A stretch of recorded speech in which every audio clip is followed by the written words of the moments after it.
Thanks so much for joining us here tonight at souljourneysradio.com on AmericanFreedomRadio.com. Hope you had a view today, because we sure have a information or jam-packed show in store for you tonight with Lenon Honor. He has produced Lenon, you're going to have to help me out here. Exactly how many video series you have out there now on all sorts of topics? I have no idea. I hear you. It's hard to keep up now.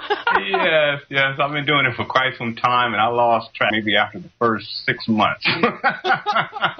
Awesome. Well, you are definitely a video producing guru, and I really enjoy your series, your movies, and, you know, I have to admit, well, we had you on the show last year, and we maybe lost a couple listeners, but gained a whole bunch more. So I'm really happy about that, because some of the topics, you know, that you discuss are just, people don't want to change. They want to accept everything they hear as fact and truth, and they believe it. And so when they hear someone like yourself completely ripping their paradigm to shreds, sometimes hurts, doesn't it? Yeah, it can be painful. I think that the pain is more of a psychological issue more than anything else. I think people discomfort as well, because many people, they feel like they've come to a level of understanding about the world, or the understanding about the nature of what we're dealing with on the planet, with all the different levels of manipulation and the power structure that's here. And in many cases, there's a level of arrogance with that. Now, emotions are so tied up into it. And so when you have someone who maybe breaks their paradigm just a little bit, they may feel a little bit of discomfort, and then they may lash out and be angry and that type of thing. And one of the things I've been talking about on my weekly radio show, Transcending Media Manipulation, is that the system itself is set up to have react to everything emotionally anyway. It's like an emotion-based reaction. And sometimes, you know, when people present information that may shatter someone else's perception of reality, they have an emotional reaction. And what I always ask people, just have an intellectual process. Just think about it. Don't take anything personally. Don't get emotional about it. Just intellectualize it and see whether or not what is being stated has any relevance to you, whether it's true or not. And that's all I ask from my listeners and anyone else who may be listening to this show. Yeah, no, Lenon, I mean, you have such a wonderful way of presenting the information, and you don't do it in a derogatory, demeaning manner at all. You don't represent yourself as, well, hi, I'm the truth, I'm the only authority, throw away everything you know and follow me, at all. So it just blows my mind that, you know, people get triggered and want to fight. And they yell and they scream and they throw tantrums. I think last show I did with you, we had that type of an experience. And that's precisely what we were talking about. We were talking about how many people's perception of what truth is, it's more of a psychological thing. It's like the manner in which they perceive themselves is all wrapped up into what they perceive to be truth. But the reality is that there's always so much more to consider. From the beginning, I've told people, you know, I'm not here to try to tell anyone truth. You know, I'm just trying to set an example of a better possibility for someone. And if your possibility of what you're living is greater than mine, then show me the way, please. Right? That's all. But I've never told people that what I present is the truth. I always ask people to think about what I say and be very critical about what I say. But don't approach it emotionally, because that's where we really get wrapped up. A lot of the, you know, fear-mongering, supposed truth movement mouthpieces out there that talk about these different topics, and they present it, and it's always this egocentric type of thing, like, listen to me, you know, we're going to fight the New World Order, and if you don't, then you're sheeple. I don't approach things like that, because the complexities of life existence here on the planet is much more profound than that type of orientation. It's very restrictive, and it's also very inflammatory. You know, it just causes people to get upset, and that's not what I want people to do. You know, getting upset emotionally, that it doesn't help anything. I just want people to think and to think critically, and whatever I have to say, if it resonates with you, take it, and whatever doesn't resonate with you, just discard it, throw it on in the trash. That's what I've been saying that from the beginning. Yes. Yeah, no, and you do a wonderful job at really teaching people how to think, because I hear you make or ask more questions or ask us to ask more questions than statements. So I think it's wonderful because, I think we discussed on the last show, we're really taught how to think. And so I guess that's why it's so easy to get wrapped up and emotionally involved in what we do here in the media, mainstream and alternative alike. Mm-hmm. So Absolutely. And that's the key. The key is to think. And that's why I always ask questions. Sometimes I do radio shows and I have like an idea what I'm going to talk about, but then I start asking myself questions on air. Yeah.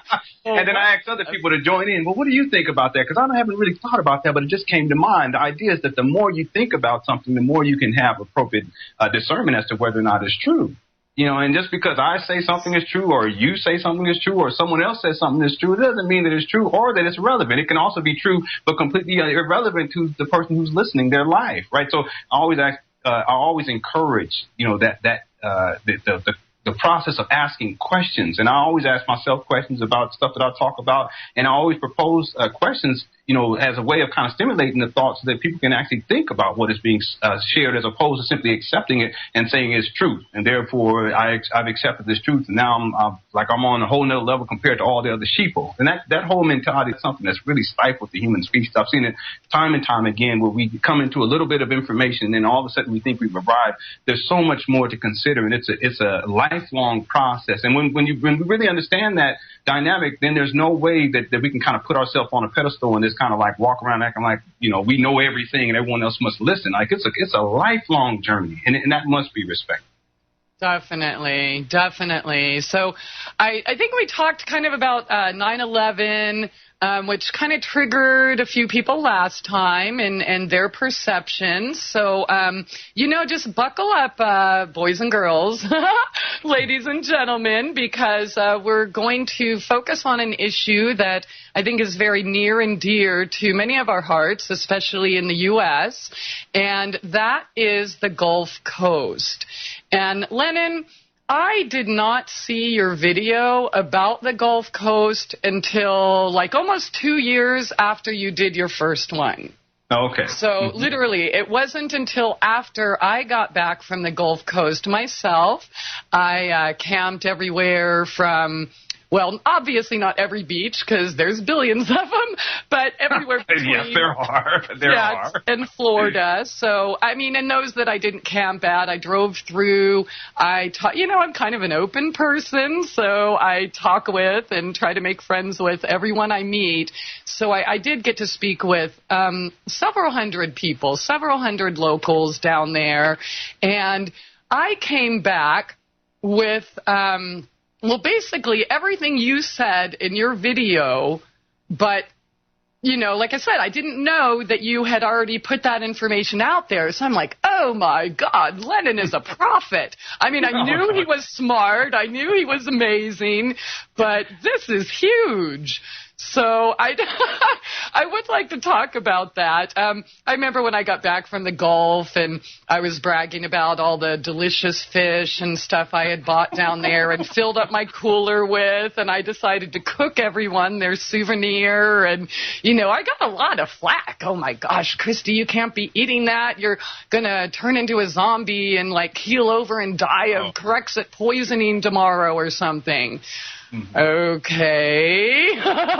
So let's kind of, I did talk a little bit about my experiences and whether we'll just, I guess for purposes of this conversation, we'll call it the Gulf spill.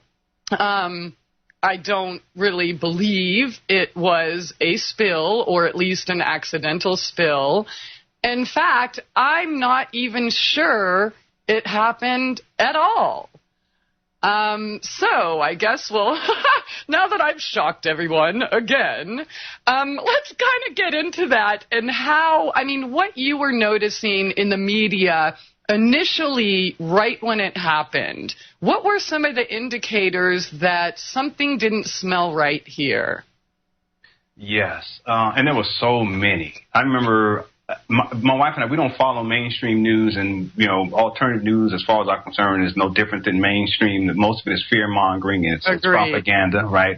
They use the same scientific techniques of mind control in the mainstream news as they do in the alternative news. And I can prove this. I actually have a video series, How to Decode Media Manipulation 101, and I show and I give examples of the mainstream news using these particular techniques and the alternative news. So it's all about mind control. It's also about the propagandization of fear, and more specifically, it's what I call fear-based mind control programming. So my wife and I, this being the case, my wife and I, we don't follow mainstream news. We don't even follow the alternative news. And so I remember that a lot of information was circulating, like on, you know, Facebook. You know, people were emailing me asking questions. Well, what do you think about the BP oil spill in the Gulf of Mexico? And I'm like, I don't want to hear about this. Like, this is what I mean. Something may be true, but is it really relevant to us? Like that's the next step in terms of logic stream. One thing is to have proper discernment as to whether or not something is true. And then even if it is true, whether or not it's relevant to you. That's the next step. Most people don't even deal with the first step, let alone ask the critical question there in the second step. And so what I did was, at a certain point, I kept getting all of these people asking me questions. So I said, well, let me go ahead and take a look into it. So I went on to CNN. I started looking at video footage. Went on to Reuters, started looking at video footage. Went on to Fox, started looking at the alternative media, Truth Movement Mouthpiece radio shows, started listening to what they were saying, looking at the footage, listening to their sources. That's a big key. Where the source, and looked at the pictures, started looking at the various pictures that were circulating. And what I realized is that all the information was the same. Mm-hmm. Everyone was reporting on the exact same topic in the exact same manner, just like on September 11th. Everyone was reporting the same official story. How is that the case? No independent research, no one doing any kind of like case study where they went down there for themselves to verify whether or not this was the greatest ecological catastrophe, whether or not they saw oil. No one was really actually seeing oil physically. What we saw was a representation of what we were told was this massive oil spill in video form, and that video was this grainy footage, and everyone was playing that same grainy footage. And I asked a question. If this is the greatest ecological catastrophe of our time, then there must be other sources that will provide us with more pictures that aren't sourced from mainstream news. And what I realized was that all the pictures, all of the videos, all of the press, all of the press coverage, it was actually part of what media issues as a media press package. In other words, there was one grouping of videos, pictures, articles that was released to all of the main media outlets, and then all of that trickled down to all different news networks. So there wasn't any independent research or any verification of what was being presented. It was just a press release, and people need to understand what that is. Because if this was the greatest ecological catastrophe of our time, then there would not only would there be information being broadcast via mainstream and alternative, but then you would also see through the internet independent sources that were not associated with the mainstream or alternative media presenting this case that this was the greatest ecological catastrophe of our time. So once I got to that point, I said, okay, wait a minute, something's not quite right here. And then I started to get into the critical analysis. I started to look at how the story was being reported on, and I realized that much of the story, in terms of how it was being spoken about in the news, the manner in which it was propagandized was through media manipulation. In other words, if something is true, you don't have to lie to people or manipulate them into believing that it's true. You just simply present them the truth. But that's not what media was doing. Mainstream and alternative were using very scientific, extremely scientific techniques of mind control to sell the story as being true. Furthermore, I started to look at the pictures, and this is really what really set me off. I started looking at the pictures that were being released, which were part of this press package, and I began to notice that many of the pictures, and point of fact, most of the pictures are the pictures that you would see on Fox were the same that you saw on CNN, were the same on Reuters, were the same that you saw on the Truth Movement. Opposing networks, right? Yes, the same you see inside the Truth Movement mouthpieces and the alternative news, everything was the same. And guess what? Many of those pictures were staged, doctored, or manipulated, photoshopped, etc. And that's when I said, okay, if this is the greatest ecological catastrophe of our time, then there will be no need for this level of media manipulation. And that's when I really began to look at it, and I began to do my research into the topic, and that's when I produced my documentary work, Media Mind Control and the BP oil spill in the Gulf of Mexico. And I propose in the film that it is possible that there was an oil spill, but media was propagandizing it, blowing out of proportion, which media does all the time, mainstream and alternative. But then I also proposed that the event itself actually never happened, that it was just a media mind control propaganda piece to incite fear in the general population, fear being the major mechanism of control, which I call fear-based mind control programming. Yeah, definitely. I mean, there's certainly a lot of fear going on, but what I happened to notice down there was actually really heartbreaking because I know we're told a lot of things about the South, but if there ever was a quote unquote American dream, I really saw people living it down there. It wasn't as, like we're used to being in the cities and everything is commercialized and everything's corporation. But down there, it's regular neighborhoods that we're all accustomed to. One house, you get your tires done. Next one, you get your fresh crawfish. The house right next to that is the beauty salon. The one next to that is the print shop.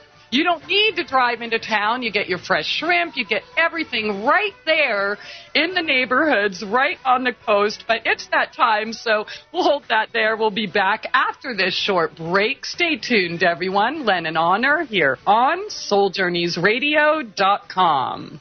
Yeah, getting back to what we were discussing before the break, it was such a really rockin' sense of community, family. Everybody had their own business, whether, it was shrimping or crabbing or tilapia or crawfish, whatever. And it was really a beautiful thing to see. It was very diverse, but everybody was family. And I really, really enjoyed it. And so, once we find out we may have been lied to, I ask, well, why would we be being lied to? And, the best thing I can come up with is perhaps they might want to harm mom and pop so that, bigger corporations can take over because we love that seafood from China. I mean, we should buy everything from China. Slave labor rules. I was thinking one of the reasons, and it just kind of broke my heart to be down there. And, I was also talking, we are focusing on the Gulf, so I guess the hurricanes are relevant too. Not a single person that I talked to was actually harmed by any of it. And in fact, what I heard was people were some of them, not everybody, but certain people in positions that people listened to would talk about, nobody really got hurt, but it got rid of all the slums, and now we have these big, beautiful malls and buildings here in place of it, or places where, regular people like you or me used to be able to go to the beach and hang out with our dogs and our children. Well, guess what? You can't do that anymore because, there's casinos or it's protected or, anyways, while I was down there, I was frantically searching for a dead bird or a dead fish or remnants of oil or dead trees. Because that's what I kept hearing. Everything was dying. Let me tell you. Nothing was dead. The only things I saw dead were next to a couple manta rays that had washed up on the shore. And you know what? That's totally normal in nature. So I don't know. I'm kind of perplexed by the whole situation. So what are your thoughts on that? If we are being lied to, why? Well, there's many different reasons, but I always propose that the main reason, because it's coming through media. Media, it operates what's the best way I can say this? Media operates as the preeminent means of mind controlling the masses. And in order to mind control the masses, there are particular topics that must be propagandized. Some are simply made up. Some stories are simply made up. Some are propagandized. Some are exaggerated. And one of the major mechanisms of mind control is simply fear. And there's a market for fear. That's one of the reasons why the people who went out and first put out the documentary, they started to react the way in which they did, was because they are part of the fear market. They're always looking for something to be fearful of. Anything that the media says, even if the media gives them no evidence of proof, they accept it. And no grainy footage of an oil well gushing oil out into the sea, that's not evidence of proof. That's not evidence of proof. Yeah. What is the ultimate level of evidence of proof? Well, the ultimate level of evidence of proof is where you see massive amounts of oil washing up on shore. Absolutely. Massive amounts of oil. And then the question becomes, well, Did we see that? And the answer is absolutely not. See, one of the reasons why, it's very interesting, too. One of the reasons why there were sub-stories that were created out of that particular story of the, BP oil spill being the greatest ecological catastrophe of our time was because the story itself, there was not a massive amount of oil. Again, what is the evidence or proof that we need? We must see massive amounts of oil washing up on shore, which was propagandized by the mainstream and the alternative. See, the mind control victim will simply accept what media tells them. The media will show them a photo of oil and say, look, you're viewing live video footage. It's not live video footage. It is a still photo, but the mind control victim will accept what they are being told without any critical thought.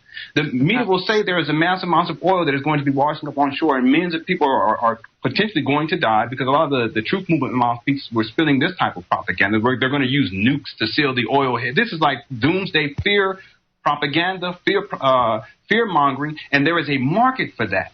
The media mind control victim is the market for that particular type of melodrama, if you will. So ultimately what happened was, in that there was not any oil that was washing up on shore, and how could there be, then other sub-stories were created to cover up the initial lie. And here's a couple of them. One was that microorganisms ate up all the oil.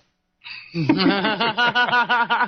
many of y'all remember that? Many of y'all don't remember this, but this is precisely, I was following this, and I even talked about this inside the documentary, that the mind control victim will believe anything that media tells them without expecting any evidence or proof. So media then goes on this campaign because they already lied to people about this being the greatest ecological catastrophe of our time. And so now other stories have to be fabricated. And I remember, I think it was on CBS, there was this whole production, where is all the oil?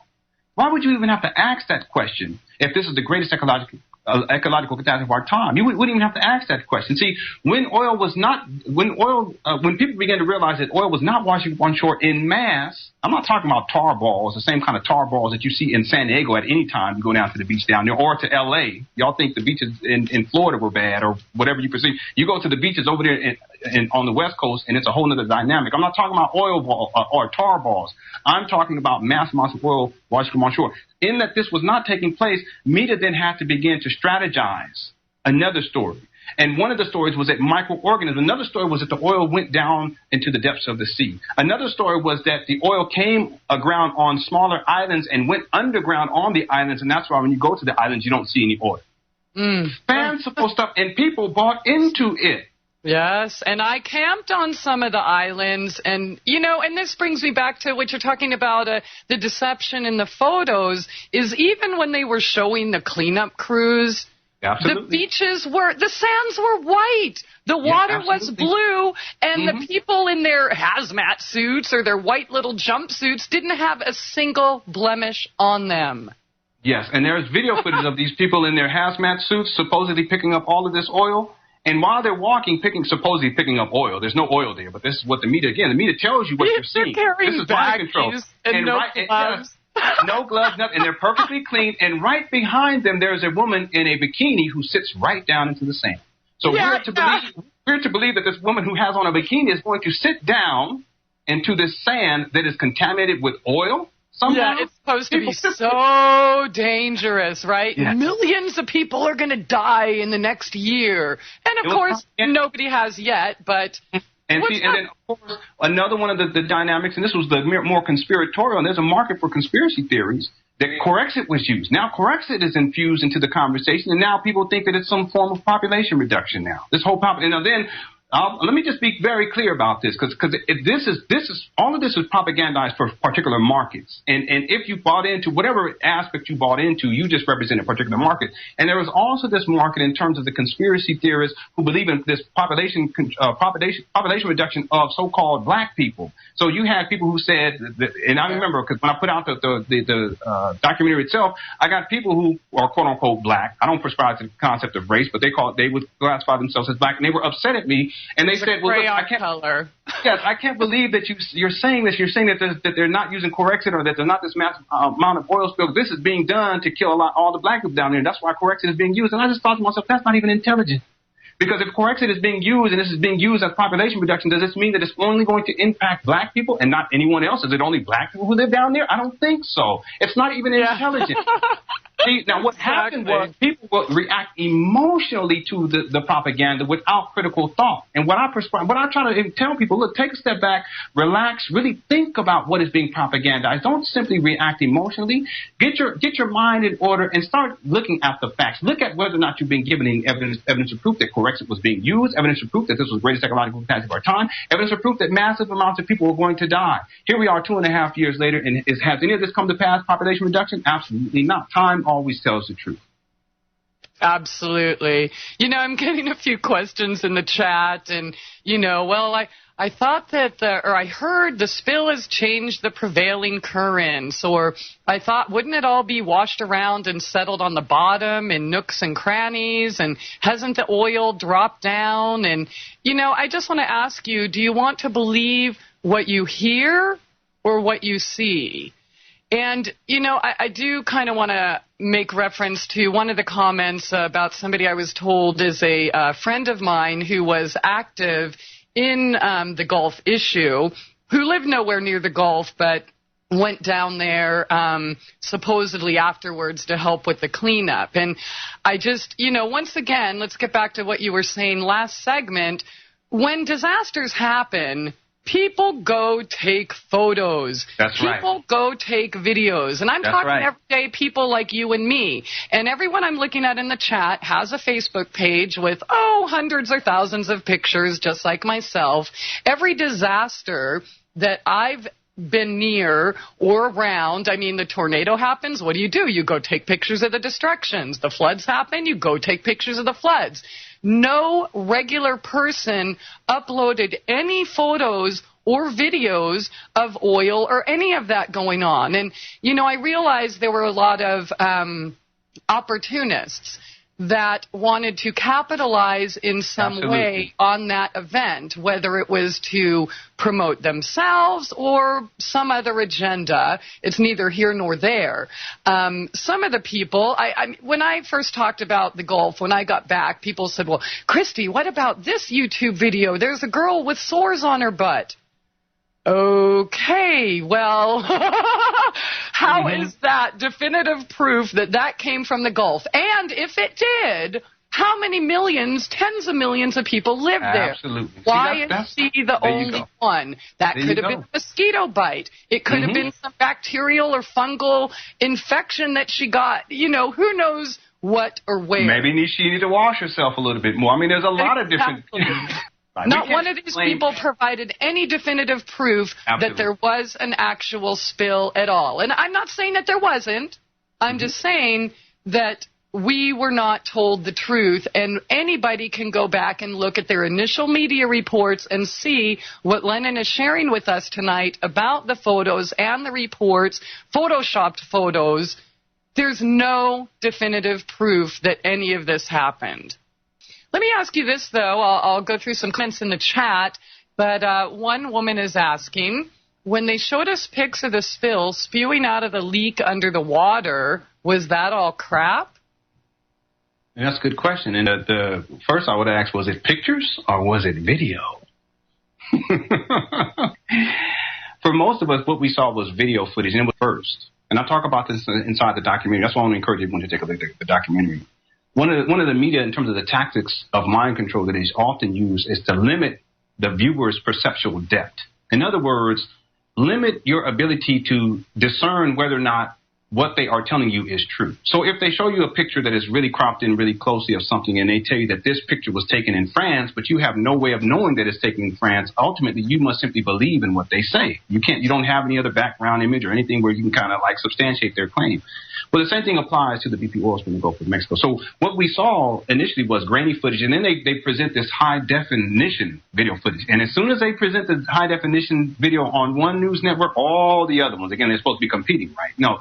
The truth of the matter is that in terms of how the story and the information was released, it was very specific. It was time. And there was a particular time when there was going to be a transition from that original grainy video footage, many of y'all remember that, to where they began to show the high definition video footage. Now the question becomes, just to get to the in terms of what was asked, the question becomes, if media shows us a picture of oil coming out of a riser and it's underwater, Does that mean that what we are seeing took place in the Gulf of Mexico?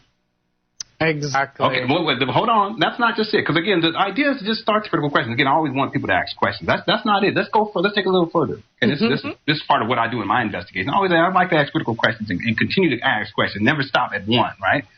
The next question becomes, well, okay, so the first one, does this mean that this took place in the BP oil spill in the Gulf of Mexico? Second, do we know when this video footage was taken? Yeah. Another question. See, we have no way of validating that. And again, there's another level to this. Does this mean that this was the greatest ecological catastrophe of our time? Yeah. Just because we see video footage of this oil coming out of a riser and media saying that this is going to be the greatest ecological catastrophe of our time. Some people saying there's going to be massive explosion in the Gulf of Mexico because of toxic fumes. Some people were saying that it was going to affect the weather and Europe was going to freeze over. Yeah. Well, no, seriously. Remember, this is again. See, this is what I mean. There is a market for each one of those levels of perceptions. It depends on where you're at in terms of your own progressions and the degree to which you subject yourself to the different levels of media manipulation. Some people may say, "Well, that's ridiculous. That's a ridiculous idea that somehow Europe is going to freeze over." Well, is that any more different than there's a massive amount on shore and there is no oil that's washing up offshore? No, there's. I mean, in terms of the lunacy of it all, there's really no difference. Okay, so let's take it one step further here. Because in the documentary, I really talk about this particular issue too in terms of what is being shown. But remember, there's this grainy video footage, and then there is this video footage that is a little bit more. The definition is a little bit more progressed. But the question then becomes: if media is lying to me and is issuing false news stories or photos that are photoshopped or that are staged or that are manipulated, why would I believe that anything that they show me is true? See, that's where you really need to get to in terms of the logic stream here when you start to ask the critical questions. If someone is lying to you about a whole bunch of other things and then they give you video footage, why do you believe the video footage? Yeah. You see what I'm saying? Absolutely. And what you're saying about, how do we know where it was shot? And maybe there was a video of oil spilling. How do we know it wasn't from the Exxon Valdez? Absolutely. There's many different ways we can. We can say, well, how do we know that it wasn't an oil rig out there or a boat that had a whole bunch of oil on it that had an oil leak? How do we know? And how do we know that there was a massive amount of oil in the first place? See, the idea is that you must be given conclusive evidence or proof of any claim. And just because media says that this took place doesn't mean that it took place. Why is it that we believe media when media lies to us all the time? Well, I'll tell you why. One is media manipulation and mind control. But the other reason is because there has been a relational model that has been implemented, especially as it relates to mainstream news and alternative news to a lesser degree, to where the viewer or the listener perceives the news to be its parent and they are the child. The news is perceived to be the master and they are the master's slave. So they will believe what the master says without any critical evidence whatsoever. Without any critical evidence or proof whatsoever, they will believe in anything that the media presents them. And then when you really get to looking at how media manipulation works, and I've gone through it in terms of research scientifically, I have documentaries where I talk about this and videos where I talk about the scientific methods are used, you realize, and you have to, and this is one of the most important questions that people can ask. If someone is lying to me about a whole bunch of other things, the supposed death of Osama bin Laden, right, Al-Qaeda, the illusion of Al-Qaeda, which is really the modern day representation of what we got in the 80s with G.I. Joe and Cobra Commander, a ruthless terrorist organization determined to rule the world. See, when you really look at in terms of the scope of the lies, you have to ask a critical question. Why would I believe anything that media presents to me without any evidence or proof? Now, if there was evidence or proof that there was this massive ecological catastrophe of our time, that this really was a massive, the greatest ecological catastrophe of our time, then that's one thing. But there is, and there has not been any conclusive evidence or proof outside of what media present, and much of what media presented during that time and even up to this day is based upon lies and based upon manipulated graphics, manipulated pictures, still photos, computer-generated images, what we call CGI, etc., where the lines have been blurred between what is real and what is not. This, again, is all part of the media mind control apparatus. It's about lies and deceptions and limiting people's perceptual awareness. And when we get to the point where we're realizing in terms of how media functions, it functions in this way, it's a perpetual liar, then we have to ask a critical question. Why is it that we believe in this video footage, this grainy video footage in the first place? Why are we led to believe simply just by media telling us that this was the greatest ecological catastrophe of our time, and this is what was taking place just by showing us some grainy video footage? To me, as far as I'm concerned, if someone is abusive to you and lies to you, you have to expect more from them. And most people don't do that. They simply accept what their parent tells them. They accept what their master tells them without any critical thought whatsoever. Absolutely. Very well said. And it seems like people in the chat are kind of getting it and like, oh, yeah, well, how do you know when a proven liar is telling the truth? Well, you don't. And, they did point out that none of what they said was going to happen happened. We haven't had millions of deaths. We haven't had big explosions. We certainly haven't reached an ice age in Europe yet. So I have friends in Europe. They verify that. Yeah. Yep, all the friends I had before are still living today. So that's, yeah. And I mean, gosh, if people were dying over this, we certainly would hear about it, wouldn't we? It would be on, see, again, this is one of the most important points that I bring out in the documentary, that we live in an age of instant communication. Anyone at any given time can take their camcorder, can take their cell phone nowadays and document this massive amounts of oil washing up on shore, millions of people dying. And that's what happens. This happens all the time, does it not, on YouTube? I mean, even in terms of the logic stream and applying this level of intellectualism and critical thinking to what we're discussing here, I talk about inside the film how in the Gulf Coast region, just think about how many people have boats down there. Yeah. You mean to tell me that the millions upon millions upon millions upon millions upon millions of boats that are down there, and people have no idea, most people have no idea how massive of an area this is. Okay, because we're sitting at home behind our computer screen and we just believe what media is telling us. Okay, but we have no idea of how massive, not to mention estuaries and lagoons, all this other stuff where people are not even, right. But we got millions upon millions upon millions of boats out here. You don't think that we wouldn't see millions upon millions upon millions of videos of boat owners out there talking about, look at all this oil and these tar balls that are connected to my boat, and look at how horrible. And we didn't see that. Why didn't we see that? Because it was not the greatest ecological catastrophe of our time. See, the evidence of proof should be massive amounts of oil, and that evidence of proof should not be expected to be received from the mainstream news, which lies, and the alternative news, which lies. And in point of fact, they didn't present the evidence of proof. Where should the evidence of proof have come from? Everyday people like you and me. And the evidence of proof did not come from everyday people like you and me who live down there. So people would just really ask some critical questions. I have family that lived down there. I have a friend of mine, or he wasn't a friend, he was someone who listened to the radio show, who lived in New York City, and he was planning on moving to Florida. But right before he was going to make that move, and again, that's a wonderful change in terms of lifestyle, where he was living in New York compared to where he was moving to Florida. That was to be like, going to paradise for him. But right before he makes his move, you get all this fear propaganda about all this oil. So he decided not to. But then after listening to some of my radio shows where I began to talk about this issue, he said, you know what, I'm going to go down and I'm going to go take a look. And he went down and took a look, and he talked with people who all live down there on the coast in Florida, and it was no issue whatsoever. And then he ultimately moved down there, and then he called back into the show about a month later. He said, it was the best choice I've ever made in my life to move down here. See, some of us, we're not making the moves in our lives because we are so engulfed in fear-based mind control programming. So whether that's coming from the BP oil spill or Lenon or Fukushima power plant, nuclear fallout, radiation, martial law, et cetera, whatever the case may be, we're not making those moves that will actually improve upon the quality of our life because we're so fixated by the fear-based mind control programming, some of which comes from the mainstream, some of which comes from the alternative, some of which comes from the quote-unquote truth movement. So we have to be very clear in terms of where we're sourcing our information. If, again, they're lying to you, stop believing in the lies. Lenon, let's talk about this Corexit thing. I thought we're all supposed to be dead by now. What's going on with that? Time always tells the truth. It really does. There were so many, I don't know, the best way I can say it is outlandish projections that were made during that time. And a lot of reasons why those types of projections were made was because so many people were in a state of fear. I remember I had people on the other side of the planet in Europe emailing me, and they were afraid.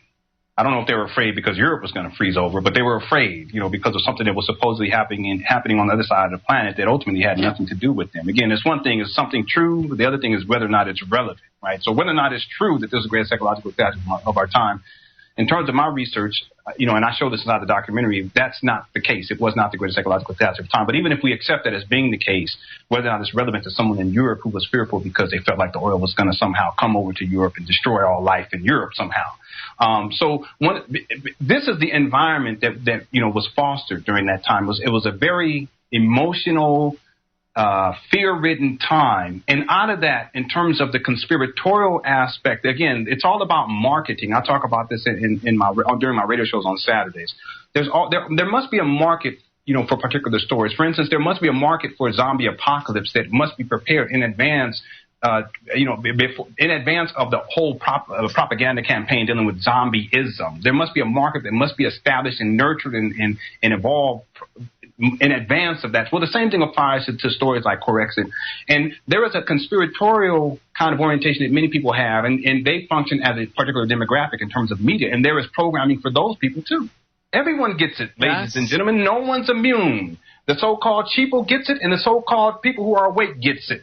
Yeah. But no one really realizes that we're all getting it, and that somehow we believe that we're more evolved, or that somehow everyone else, or they're asleep. This is just another illusion. It's like we woke up from one dream and we start the new one. Everyone gets the propaganda some way, somehow, and it's based upon market. It's based upon demographics. So one of the main thrusts of the conspiratorial aspect was Corexit being used. And this Corexit being used was really largely stems out of the fact that there was not a massive amount of oil.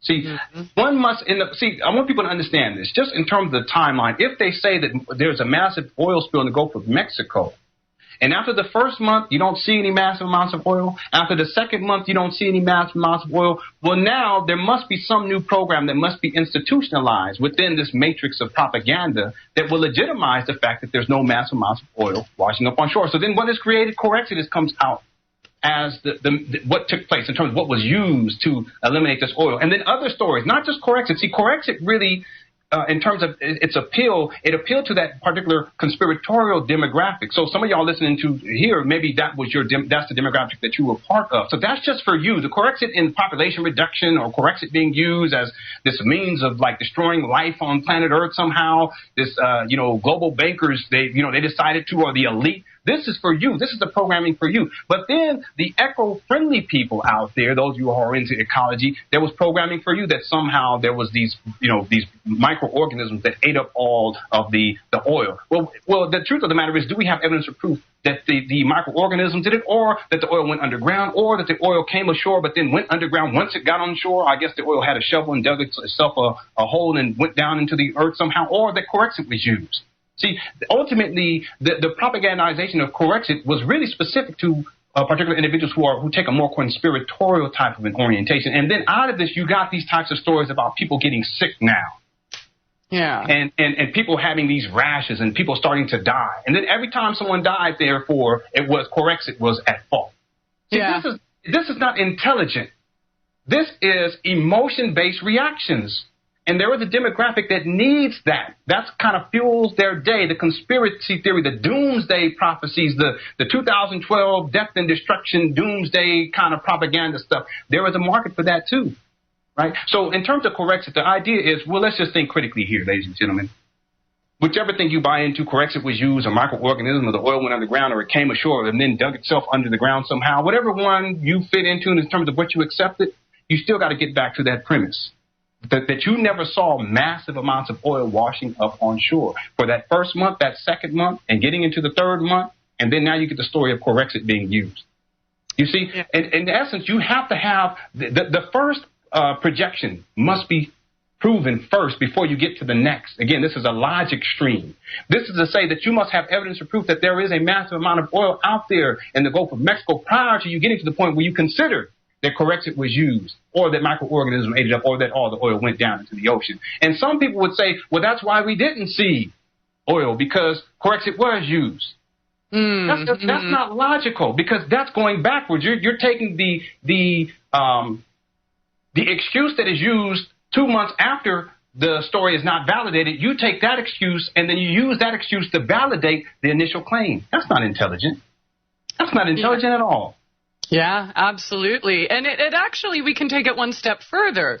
If it was Corexit or it was microorganisms, I mean, there's a lot of people saying it was the Galactic Federation that cleaned it up for us. But again, that's a demographic, is it not? Exactly. So you missed that one. Yeah, so based upon, if you believe in this Galactic Federation of Light and you externalize your power to this degree, these galactic beings, of which really function as people's God beings projected in this futuristic sci-fi kind of orientation, if you believe that, then that's going to be the propaganda for you. Everyone's getting it. So it doesn't really matter which one you buy into, just understand that if the initial story is not true, then you have to ask critical questions. If you don't have evidence or proof for the initial story, you have to ask critical questions. Don't allow your leanings, if you will, to sidestep your intellectual process. And anytime you have these jumps in logic streams and you start making excuses as to why there's no evidence or proof of the oil in the first place, you're operating based upon a level of illogic. You see, and it's very important. And I got to say this again, the reason why people operate on this level of illogic is because they didn't have evidence or proof in the first place. And because they bought into the initial lie, they have to find some means of rectifying that psychologically. And anything that could fit into the rectification process, they would simply accept based upon their leaning, whether that's a confederation of light, Corexit was used, microorganism, or that the oil came ashore but then dug itself into the earth and kind of disappeared somehow. Yeah, absolutely. Lenon, I'm going to read you a comment, and I'd like for you to comment on this as well. This post came in today after I was promoting the show last night, and, I'll just read it word for word. The Galactic Federation of Planets have now intervened and are stunting both HAARPs, Alaska and Nevada, and clearing the chemtrails and cleaning up the Gulf for us. Watch and see what they have planned next to help us all out of this mess that we are in. I'm sure there's many places you can go, and I know you've done videos as well about the HAARP thing, so I'd love to hear your comments on this.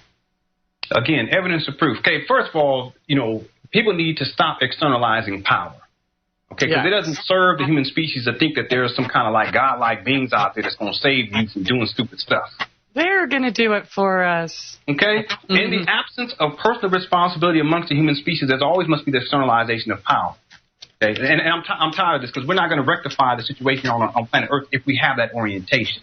Okay? So whether that is galactic beings of light or this God being with a beard, this white God being out there with a beard who's going to send you to hell or going to send you to heaven based upon if you do what he tells you, even though he never really talks to you, and you set up the situation that no matter what, you're going to fail. Okay, whatever the case may be, right? Or that Obama's going to save you and there's going to be change and just believe and in the next 4 years, don't worry about it. He's going to come and he's like the Christ figure and he's going to save you. Whatever the case may be, we have to stop this externalization of power.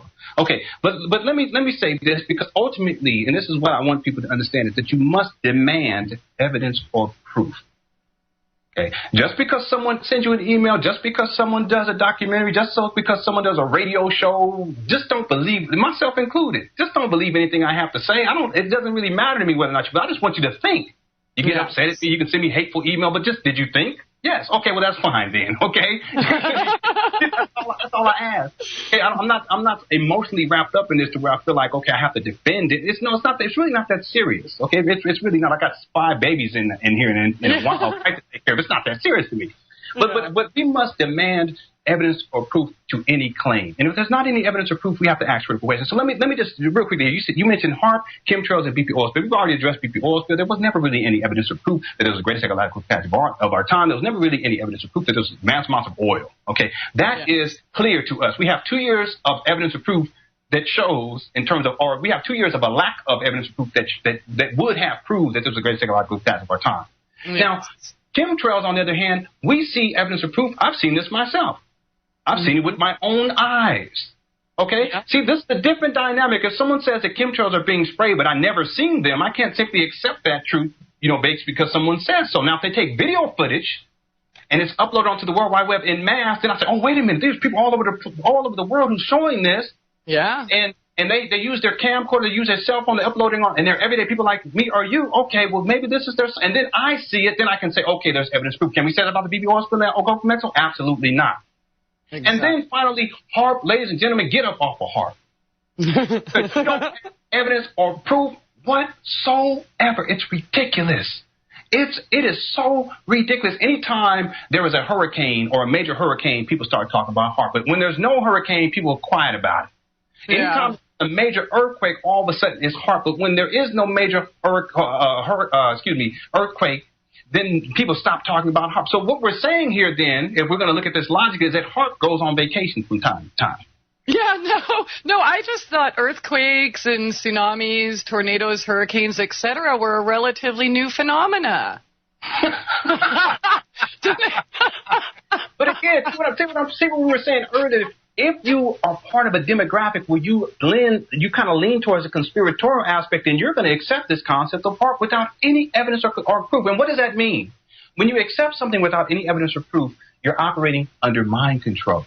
Yes. And you may still call people sheeple and say that they're ignorant and that they are asleep and that they don't know what I know. But guess what? You're still operating within mind control because you're believing in something that someone told you without any evidence or proof. And no, videos of someone sitting behind their computer on YouTube saying, look at this in the atmosphere during this time and making these kind of like, that's not evidence or proof. We have to have scientific evidence and proof that proves that every time there's an earthquake or there's a particular earthquake, that during that time HAARP was used. And then you must be able to identify HAARP as a physical structure. And no, pictures on the internet do not count. And no, this show conspiracy theory with the actor, he was a wrestler, but he's actually an actor. That's what he's paid to do. I can't remember his name right now. Where he says he's going to HAARP. That's a stage show. Jesse Ventura. That's just a stage show for you conspiracy theory people. That is when I say stage show, I mean it is a Hollywood production, nothing more. Mm-hmm. But no, accept it as truth. Why? Because we're operating under mind control. Absolutely. Now, how many of these doomsday, end-of-the-world scenarios have you experienced in your lifetime, Lenon? This is a fascinating question, because I often refer to this. For those people who are into what I call the doomsday life validating mind control program. The doomsday life validating mind control programming simply means that when you wake up in the morning, you're always looking for a doomsday scenario to validate your life existence. In other words, you want to see something destroyed. You want to see death and destruction. You want to see the end of the earth as you know it, because that validates your value on planet Earth at this time. I know that this is a level of psychological imbalance for people to have this orientation, but this is true. This is something I've observed in people. And I've talked about this. When, if ever, has a doomsday prophecy ever come to pass? And the answer is quite simple. Never. And how do I know this? Again, we have to have evidence or proof, because I am still here. You are still here. Chris, and all y'all listeners, you're still here. So why is it that we believe in this foolishness? 2012, the end of the Mayan calendar, end of time. Yeah. Right? Why do we believe in this? A Y2K. Time always tells the truth. But we have to be patient enough to unplug from the mind control programming so that we can learn the lesson, so that when the next fear-based mind control, doomsday life validating mind control programming is issued, we'll have a level of personal resolve, and we'll say to ourselves, okay, I'm not going to buy into it this time. And you have, in terms of the human species and all of its existence, you have evidence to proof that shows that the doomsday life validating or the doomsday event has never taken place. So why is it that we expect it to take place every single time? Why do we go to the radio shows who are always talking about, the elite, they're planning on population reduction and martial law, and we're going to die, why do we do that to ourselves? Yeah. Because we are operating. It's an addiction. Absolutely right. And it's a demographic, and there is programming specifically for individuals who are operating based upon that addiction. Mm-hmm. Yeah, I wonder if they're going to come up with 12 steps for fear-based or breaking your fear-based control or mind control programming. Oh man, I love what you say about time though, because time certainly does heal. I'm sorry, I said that backwards. Time wounds, all heals.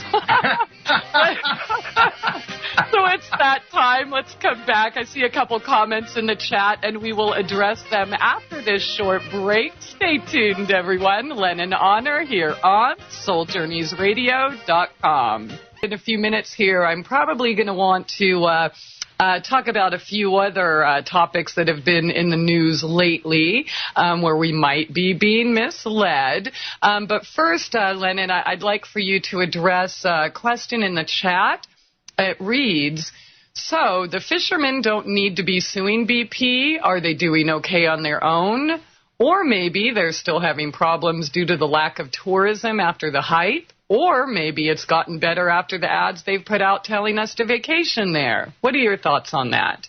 Yes, and that's an excellent question. And this is what I mean. See, that type of a question, that's an intellectual process. The person saying, so the person isn't like emotional about it. It's like, look, this is a legitimate question. This is the type of question that needs to be raised.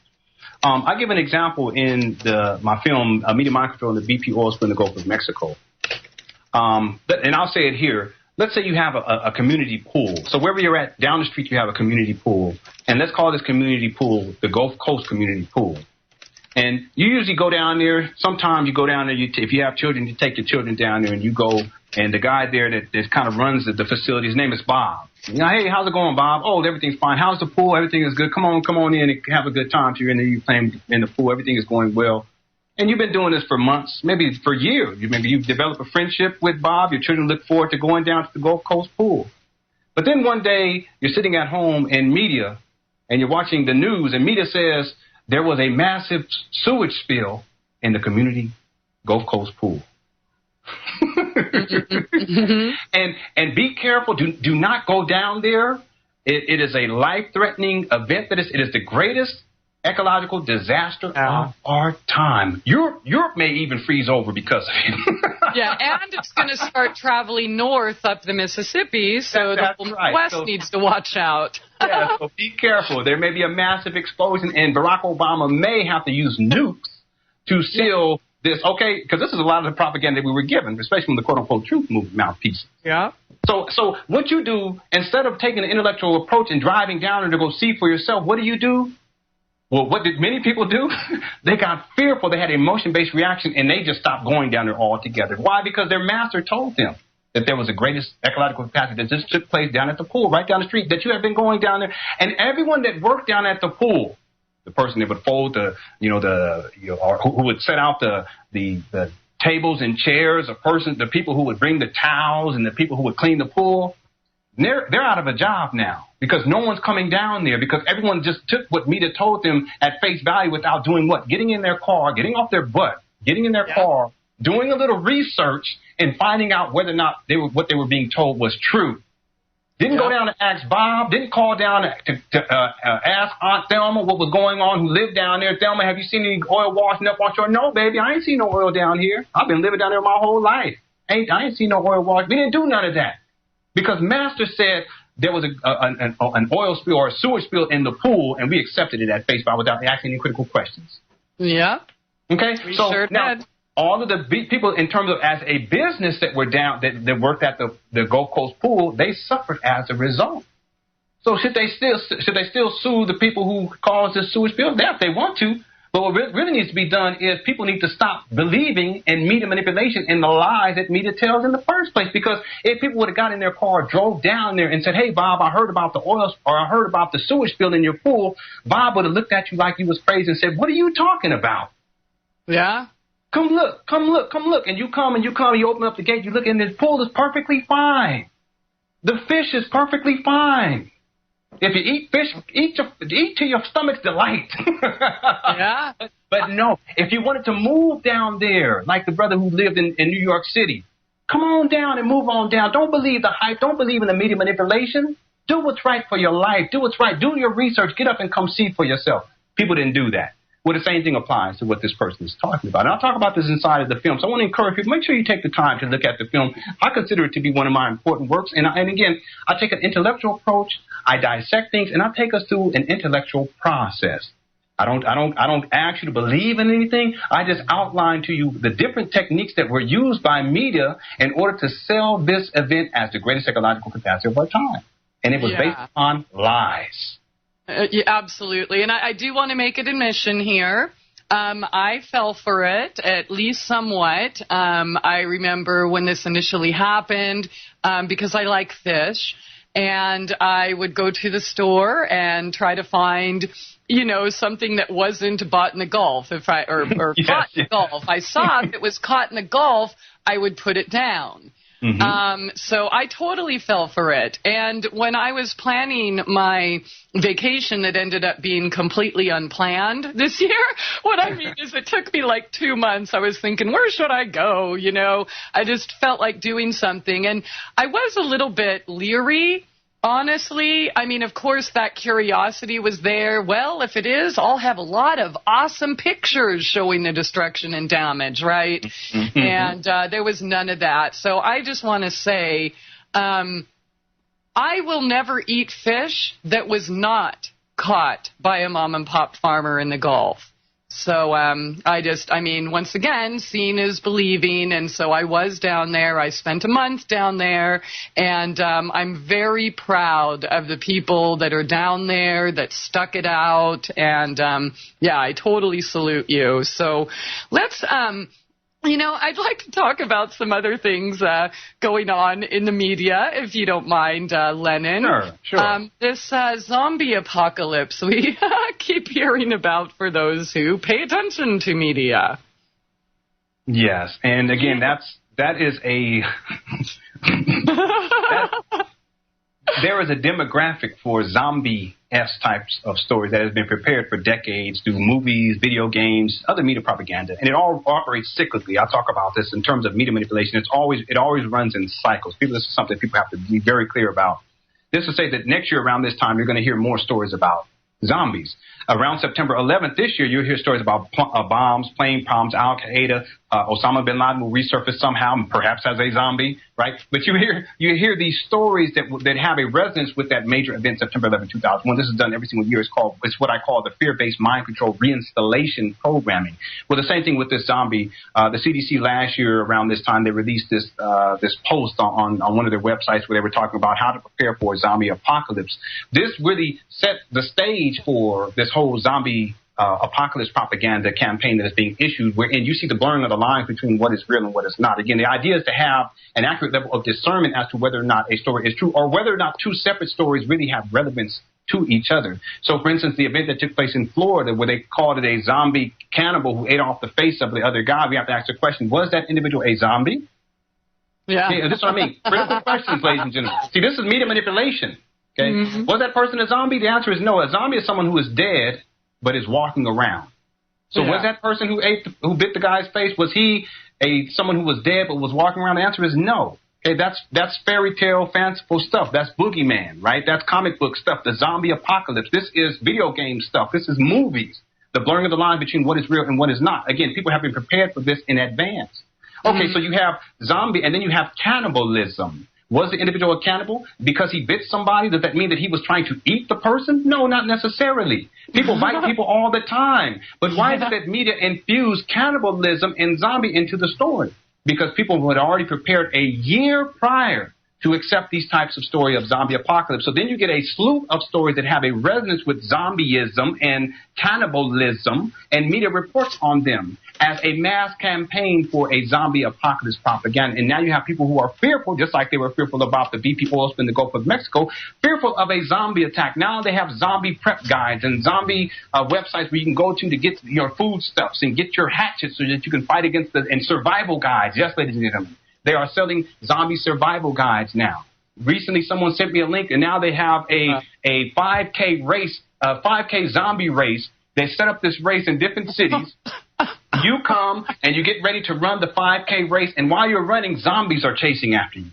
Oh, man, that's great. Media manipulation to the extreme. And again, buying into the illusion of a zombie, you have to have a level of mentality that is operating on a child who accepts illusions such as Santa Claus in the first place. So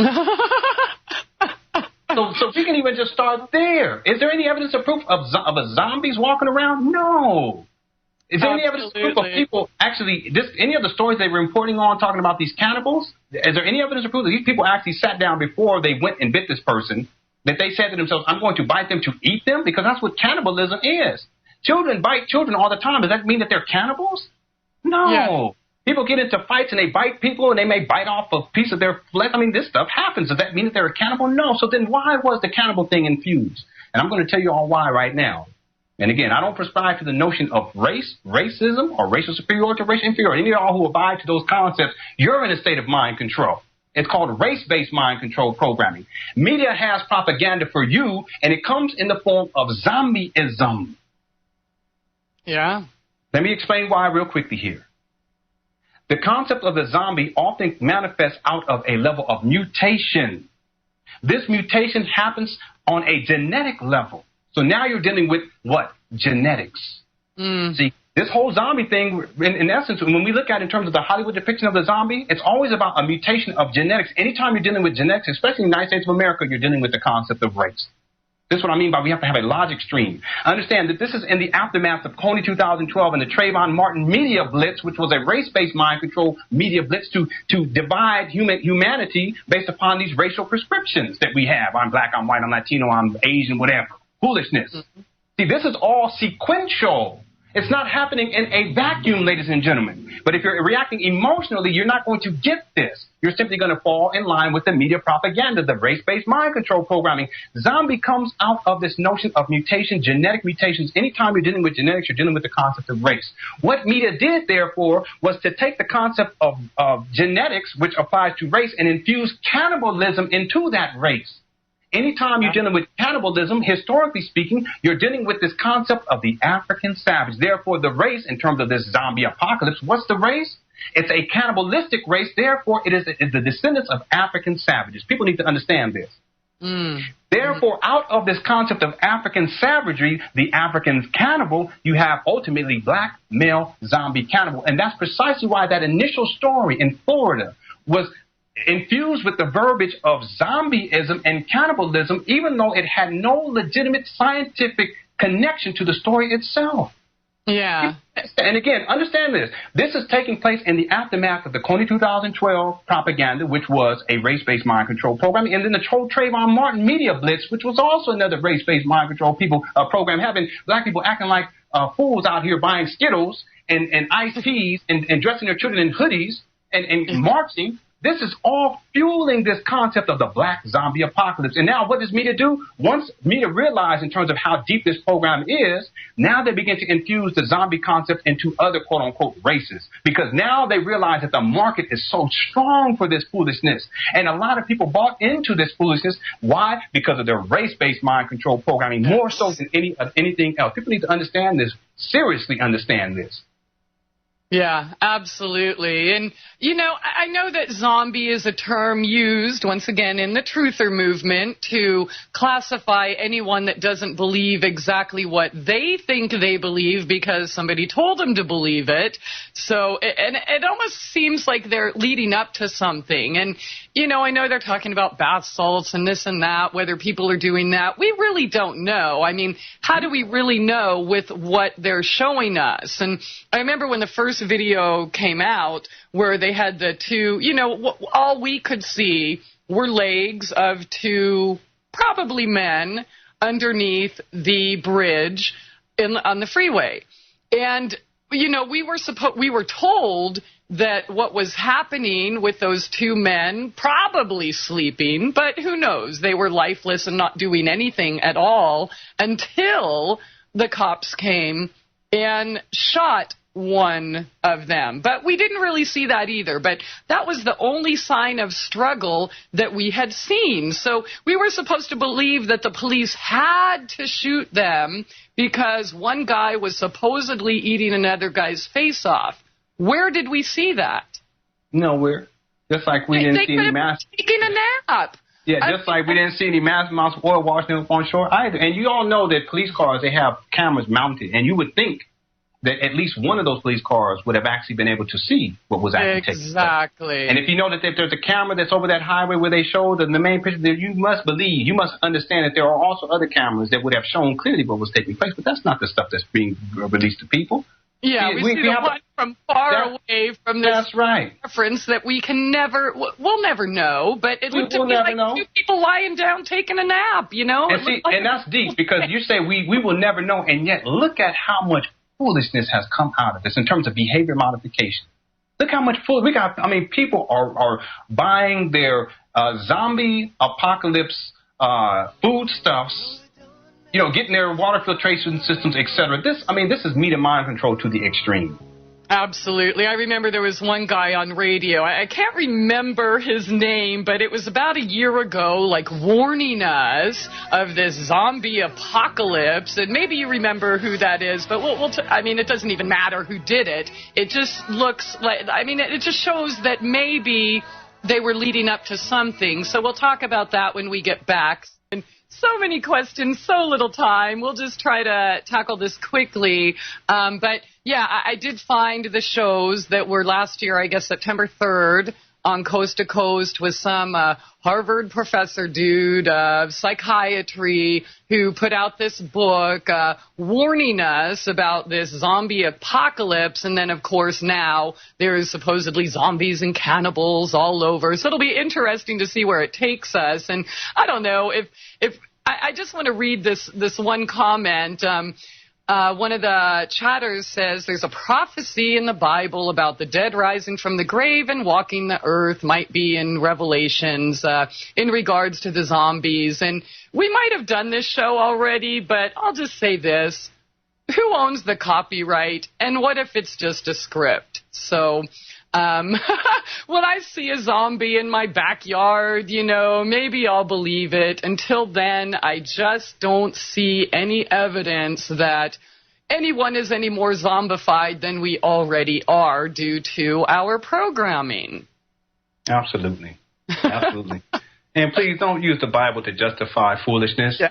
And if you look into the Bible, there's enough foolishness in there. In essence, the origins of all sin takes place in the Garden of Eden, and it's ascribed to a woman. That in of itself disqualifies the Bible as a tool to provide legitimacy as to other foolishness that is actually taking place in 2012. Yeah. It's always used to justify what's going on. And, as you pointed out in the break, Lenon, there's also, passages in the Bible about women being the origins of all sin. And, I do know as a woman there's actually people that still believe that. And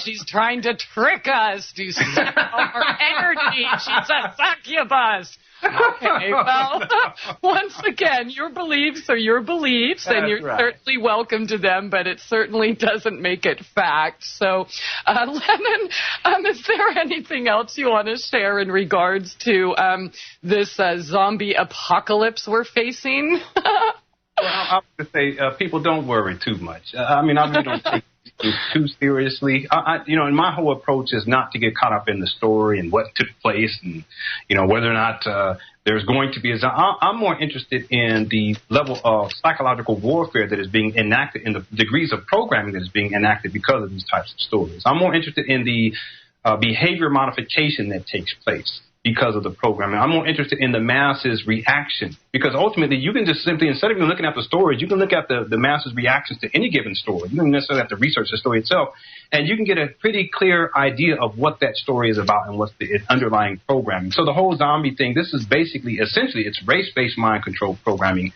veiled within this zombie-esque type of an analogy, if you will. And this race-based mind control programming will lead into the presidential elections. It's also tied to Coney 2012 in the Trayvon Martin Media Blitz, which is also a major race-based mind control programming. And ultimately, it will carry itself to the Olympics, because the Olympics is about race. It's not about nationality. People need to get over that. And it will fuel itself into the presidential elections, and the presidential elections will be about race. That's the context to which these types of stories are being propagandized. People need to understand this. Yeah, definitely. Now, I know you've talked about this in all of your videos, or many of your videos on your site. Once again, it is LenonHonor.com. Do go there. You will not be disappointed. But, Lenon, let me ask you, are there any, say, tactics or phrases that you want to share with us so that we know when we're watching the news we can sniff out the BS immediately? Absolutely. One of the primary techniques that use, and I have a series, How to Decode Media Manipulation 101. It's over 12 hours long, where I talk about the various means. There's so many of them, and they're scientific and they're precise. One of the main ones that is used is what is called subliminal association. And this is in part what was done with this whole zombie story in Florida. In other words, you take two particular stories or concepts or ideas that have nothing to do with each other, but you bring them together subliminally. You make an association between one of them and the other, and therefore the other becomes a part of that. For instance, the second story becomes part of the first story. Now that the second story is part of the first story, that first story is given more power and influence. Okay, so as an example of this subliminal association, you will often see, if you go to Yahoo or you go to CNN or you go to Reuters or whatever, you go and you look at an article, and let's say the article is about Osama bin Laden. And then you have this headline that says Osama bin Laden, and then over to the right of it, there's this tactic that is used. You'll see these smaller subtitles those subtitles are about stories that have absolutely nothing to do with the initial story.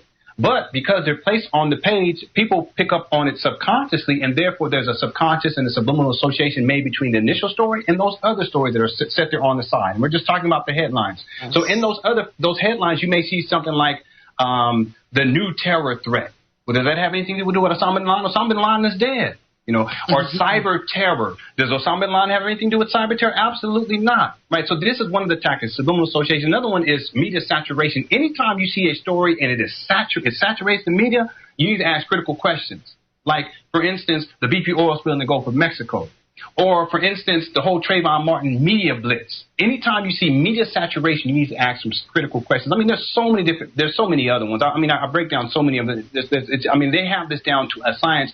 And the primary means to which people are led to believe in stories without evidence or proof are because of these types of techniques: subliminal association, tonal frequency application. Even the manner in which the newscaster presents the story to you, the tones that they use in their voice has an effect on how you perceive the story. I mean, there's so many different ones, so many. Christie, thank you so much for having me. I always enjoy speaking with you, and I am so honored to be with you once again. Thank you, Lenon. One more question. What do you do with your 5 children when both you and your lovely wife are doing your video presentation? and that is the greatest secret that we are dealing with in the universe right now. So you're not bribing him with Skittles and hoodies and iced tea, right? Yeah.